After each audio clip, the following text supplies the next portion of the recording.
Kembali bersama kami, pemirsa. Orang tua calon siswa mengirim karangan bunga ke Balai Kota DKI Jakarta. Karangan bunga berisikan kekecewaan mereka atas PPDB sistem zonasi yang menghambat siswa berprestasi tak lolos karena usia.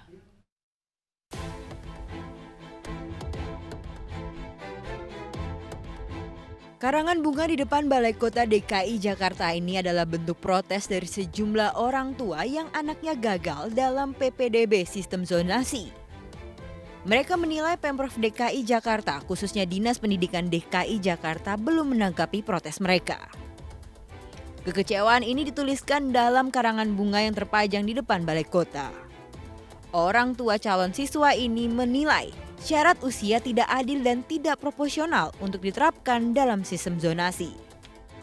Kalau menurut saya ya harusnya proporsionalnya itu bukan berarti terus-terusan dipakai jalur usia semata-mata. Jadi ada proporsional. Misalnya di KJP, kalau misalnya dia mau batasan usia, ya usianya dibatasin usia berapa, kemudian berapa kuota yang harus dia terima.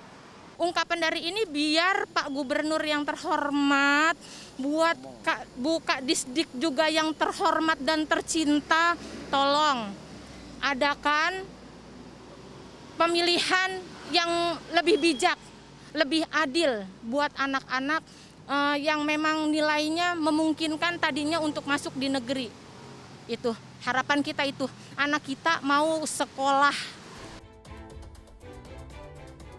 Pada Juni lalu, Dinas Pendidikan DKI Jakarta telah menutup seleksi penerimaan peserta didik baru jalur zonasi 2020 jenjang SMP dan SMA. Di jenjang SMP, 30.011 siswa diterima dari jalur zonasi. Sementara di jenjang SMA, 12.684 siswa diterima.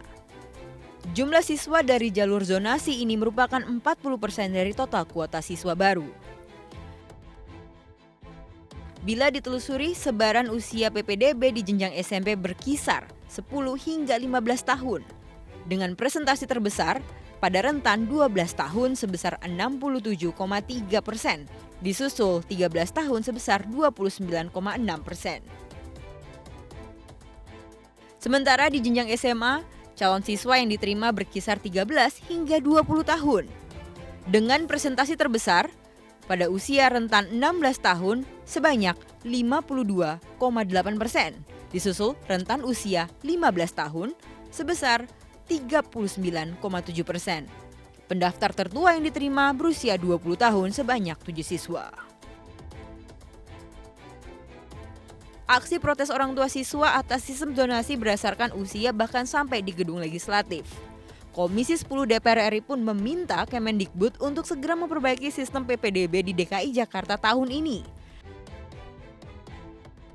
Alih-alih merevisi, Disdik DKI Jakarta malah menambah jalur, yakni jalur zonasi berdasarkan wilayah rukun warga yang juga belum menyelesaikan kekecewaan siswa yang gagal sebelumnya. Dari Jakarta, tim liputan iNews melaporkan.